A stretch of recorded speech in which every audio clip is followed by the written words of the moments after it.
चलिए आज एक ऐसे नंबर की बात करते हैं जिसे अक्सर किसी देश की तरक्की का रिपोर्ट कार्ड मान लिया जाता है। वो है पर कैपिटा इनकम या प्रति व्यक्ति आय। पर क्या ये एक अकेला नंबर हमें पूरी कहानी बताता है या फिर ये एक बहुत बड़ी सच्चाई हमसे छुपा लेता है? आइए आज इसी गुत्थी को सुलझाते हैं। तो सबसे पहले तो यही सवाल उठता है कि आखिर किसी देश की आर्थिक सेहत, उसकी संपत्ति को हम मापते कैसे हैं? क्या कोई एक ऐसा जादुई नंबर है जो हमें सब कुछ बता दे? अगले कुछ मिनटों में हम क्या क्या देखने वाले हैं। पहले, ये एक नंबर है क्या, फिर ये बनता कैसे है, ये इतना ज़रूरी क्यों है, इसकी सबसे बड़ी कमी क्या है, और आखिर में हम इससे आगे कैसे देख सकते हैं। तो चलिए पहले हिस्से से शुरू करते हैं और इसे समझने के लिए इसे किसी देश का एवरेज पेचेक मान सकते हैं। इसे समझने का सबसे आसान तरीका पता है क्या है? एक परिवार का उदाहरण लीजिए। मान लीजिए एक परिवार में कुल जितनी भी कमाई होती है उसे घर के हर सदस्य में बराबर बराबर बांट दिया जाए, चाहे वो कमाता हो या ना कमाता हो। बस यही लॉजिक जब पूरे देश पर लागू होता है तो हमें पर कैपिटा इनकम मिलती है। तो अगर इसकी किताबी परिभाषा पर जाएं तो पर कैपिटा इनकम यानी पीसीआई किसी देश में एक साल के अंदर हर एक इंसान की औसत कमाई है।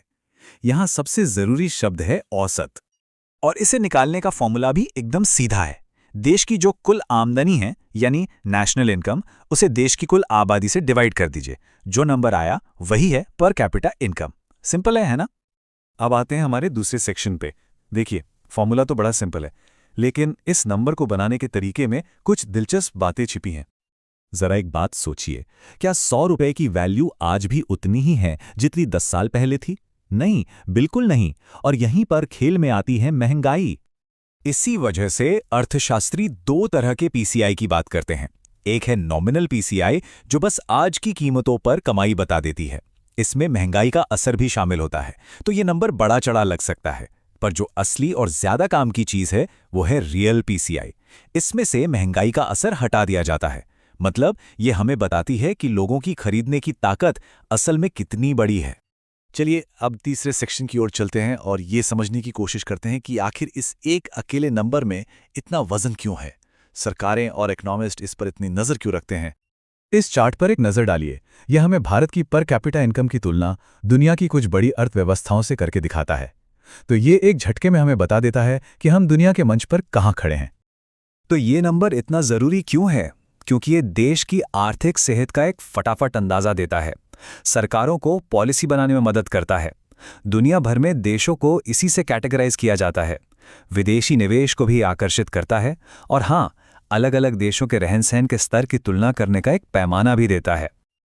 और अब हम आते हैं इस पूरी बातचीत के सबसे ज़रूरी हिस्से पर कि ये औसत का नंबर हमें बताता तो बहुत कुछ है, पर हमसे छुपाता क्या है।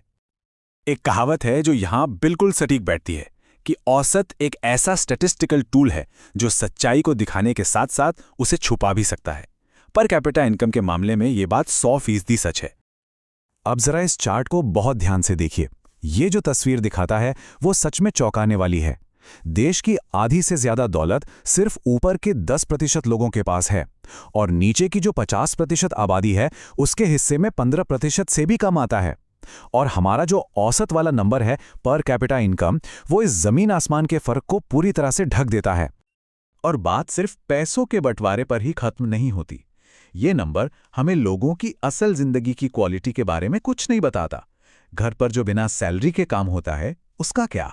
देश की तरक्की के लिए पर्यावरण को जो नुकसान हो रहा है उसका क्या? या फिर शहरों और गांवों की कमाई के बीच जो भारी अंतर है उसके बारे में भी ये नंबर बिल्कुल चुप रहता है। तो अब सवाल ये है कि अगर ये एक नंबर अधूरा है तो फिर पूरी और बेहतर तस्वीर कैसे देखी जाए? चलिए अपने आखिरी सेक्शन में इसी पर बात करते हैं। तो समझने वाली बात यह है कि पर कैपिटा इनकम एक बहुत अच्छा और ज़रूरी स्टार्टिंग पॉइंट है, लेकिन यह किसी भी देश की तरक्की और खुशहाली की पूरी कहानी बिल्कुल नहीं है। यह तो बस पहला पन्ना है, पूरी किताब नहीं। इसीलिए अब दुनिया भर में नए तरीकों पर बात हो रही है, जैसे कि ह्यूमन डेवलपमेंट इंडेक्स, जो कमाई के साथ साथ शिक्षा और सेहत को भी देखता है, या फिर ग्रॉस नेशनल हैप्पीनेस, जो ये मापता है कि देश के लोग असल में कितने खुश हैं। ये सब हमें एक कहीं ज्यादा गहरी और सच्ची तस्वीर दिखाते हैं। इसे ऐसे समझिए जैसे आप कोई गाड़ी चला रहे हो। क्या सिर्फ स्पीड देखकर आप बता सकते हैं कि गाड़ी ठीक है? नहीं ना। आपको तेल, इंजन का तापमान, टायर प्रेशर सब देखना पड़ता है। आपको एक पूरा डैशबोर्ड चाहिए। ठीक वैसे ही किसी देश की सेहत समझने के लिए भी हमें सिर्फ एक स्पीडोमीटर नहीं, बल्कि कई इंडिकेटर्स का एक पूरा डैशबोर्ड चाहिए होता है।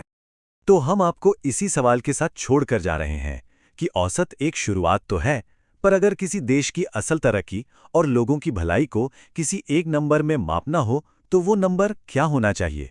इस पर सोचिएगा जरूर।